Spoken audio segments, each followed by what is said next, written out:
We have waited years for Yami to get his devil transformation using balls deep prediction magic. And guess what? We were correct. Yami Sukehiro, being the best bro in the world, he swoops in and transforms. Let's go! This new power has made Yami the strongest captain in the series. In chapter 368, he was facing off against his best friend Morgan, whom apologizes that they can't spend time together. Morgan has been granted the very devil that killed him, Lucius, which has granted him dark magic, and in combination with his own light, it's making him unstoppable. However, a small foreshadowing of Yami's comeback is placed in this fight, where Morgan states that Yami is the one person who knows the power of dark magic best. But with Yami being outmatched completely in magical power due to the devil paladin buffs on Morgan, he got sliced into bits, claiming he doesn't need to be a team anymore. Like, at least he didn't join the donut club, I'm just saying. Out of pocket for that.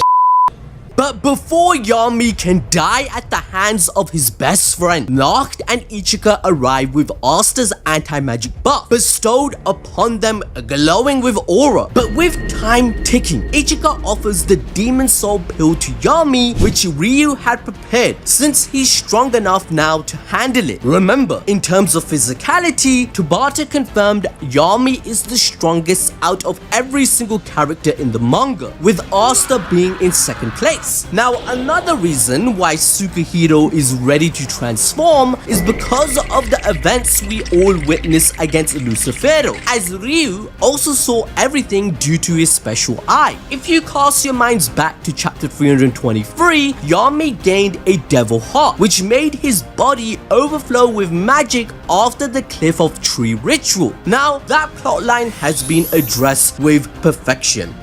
However, Lucius, being the eloquent troll he is, like, remember when he saluted Asta when he sliced him apart? I like that he has that type of character. Well, he swoops in here and he says hi to Ichika. And bye Ichika. But Yami Sukehiro, being the best bro in the world, he swoops in and transforms. Let's go!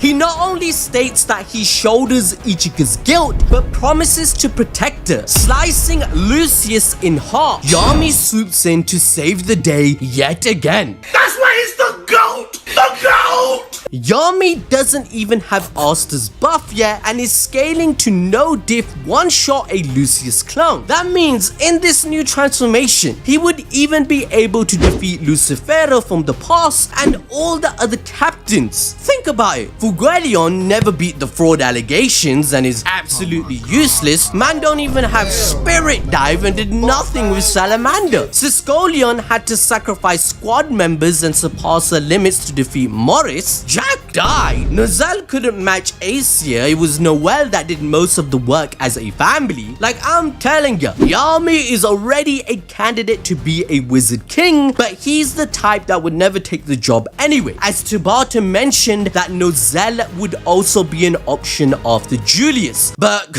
I'm gonna be honest, none of us care about that shit. We're just waiting for Asta to get the crown, you know what I'm saying? But Yami's aura is now at an all-time high, boosting Nacht's morale, stating they can't let Lucius defile Morgan's image by allowing such a saint kill innocent lives when he spent his entire life saving them. He reminds Nacht that the real Morgan is dead, and Nacht doesn't have to be all alone as his captain is there for him to fight side by side. We witness a blitzing fight with Yami, clashing swords, declaring his hatred for Lucius. Just like Asta, he can never forgive him for desecrating the dead, swiftly bringing us to chapter 376. Nacht wakes up every day with despair whilst trying to muster courage to help Yami. He launches a dimension slash, but it's blocked by Lucifuge's magic. Morgan glazes Lucius one last time for good measure that he will use light and dark, the magic of creation, to clear the way to an ideal world. Multiple light rays throw Yami off guard as he resorts to his Black Moon spell to endure, creating a black hole to absorb Morgan's spell. In the end, light light shines brightest in the dark. So this combination of magic that complements each other perfectly gives Morgan insane levels of power that are greater than a Lucius clone. He has no drawbacks, having light magic that is the fastest in the verse and dark magic that provides impregnable defense and hacks. So as things pursue, Noct sees the entire city being destroyed by the hands of his brother. But Ichika doesn't want to be a useless woman like her father assumed her to be, and like in many other shonen, because Tabata knows how to write good female characters. So she states she doesn't want Yami Sukehiro to shoulder all the burden on his own like he did before, as Asta had told her that he's inspired everyone. So instead of being a tragic damsel in distress, she powers up whilst Yami is dodging every light attack, which he states is too fast. But just before he's about to lose, the Black Star arrives, which changes the trajectory of attacks to save the day. Yami acknowledges his sister's growth and does a combo spell called Black Heaven. This attack creates a black hole that pulls in all of Morgan's attacks, whilst Ichika's orbs change their trajectory to feed into it, kinda like a solar system. However, whilst this intense battle is occurring, Noct finally gets the resolve to not take the easy way out, combining all his devils into one new transformation that tips the scale in their favor. Yami and Noct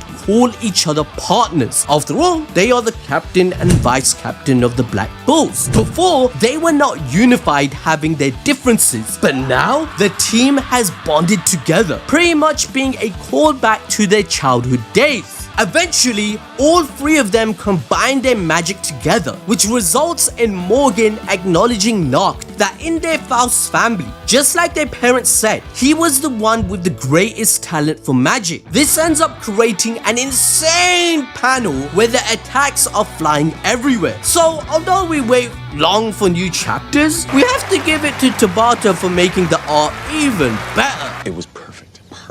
Everything, down to the last minute details. But that's not all. The parallel Tabata creates here is awesome in the writing, because now Morgan is the one acting like Noct of the past who made a mistake. He claims to surpass his limits here and now through selfish means on his own, deviating from his thoughts in the past of Yami that leads to his very defeat. After all, the brighter the light, the deeper the shadow it casts. As a result, Morgan is trapped in Noct's shadow, with Asta's anti-magic helping, where he pierces him in the chest and says goodbye, shouldering the pain forever. But in this sad moment, it's time for you to watch something more happy. Can Asta beat Boruto? Who is stronger? Find out by clicking on the video.